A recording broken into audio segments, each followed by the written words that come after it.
really a privilege and an honor to be here. I feel especially privileged and humbled to represent the voice of the community today. As Julie said, community has played a role in pushing for social change, particularly throughout our history.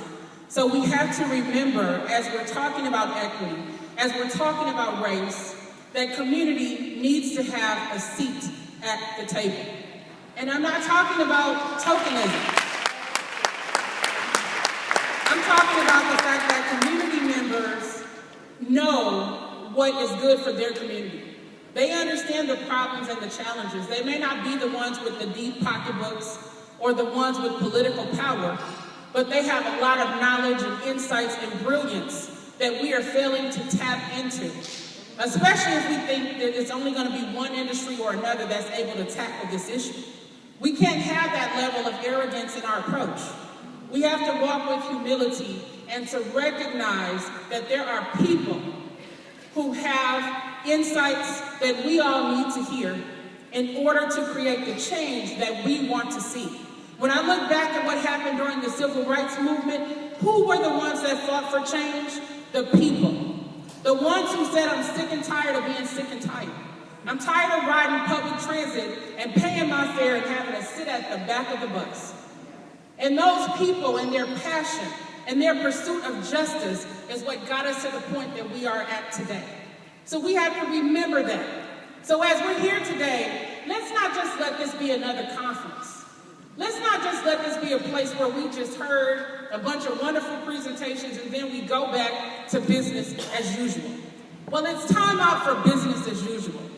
We need to fundamentally change the way that we do business in the state of Minnesota and in our region so that we can be ready for the demographic shift that's already happening.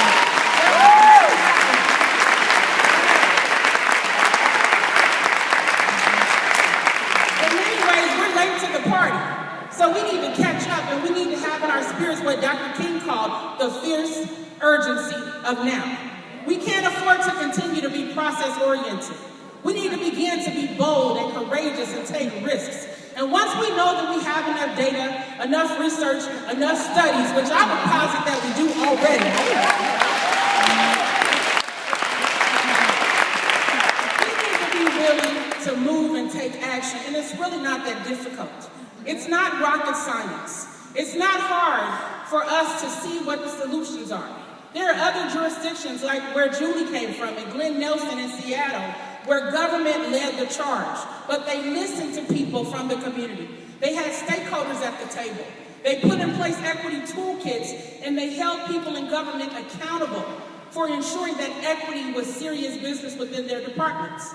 And no, what they came up with may not be perfect, but from my perspective, it's excellent in terms of providing a blueprint that we can all look to so that we don't have to keep making excuses and saying, oh, well, yes, change does take a long time, but if we're not willing to roll up our sleeves, then we might as well pack up and go home.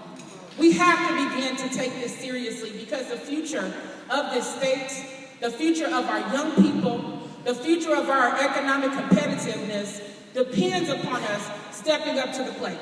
It means looking at our systems. We can't talk about equity if we look in our own backyards and we have no people of color on our staff and no people of color in senior management and in leadership positions.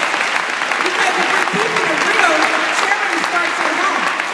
So that means that we're examining our hiring practices. We're looking at what it means to be qualified for a position, and we're making fundamental changes, again, to how we do business. We need to be opening doors to opportunity for minority-owned businesses. I don't know how many times I'm sitting at the table with people who are saying, listen, I want to grow my business. I want to start a business, but I can't get access to capital. I can't get access to networks. And from where I sit, that's a shame because that's a lot of wasted potential and opportunity and people who can create jobs to build up our most impoverished communities. We need to have a fundamental shift in how we look at the criminal justice system. Not just the back end when people are incarcerated, but from the point of contact with the law enforcement officer on the street. Are people being treated with dignity? Are they being treated like their community belongs to them, or do they feel like they're under siege? And is that fueling our prisons? And we need to look at the way that our criminal justice system is becoming inextricably linked with our public education system. how the failures of one system is feeding the other. And we need to say enough is enough. Enough is enough. It's time to change. So I hope that we will take this seriously, that we know that we all have a role to play if we're going to shift the paradigm for our region. The time is now. Thank you.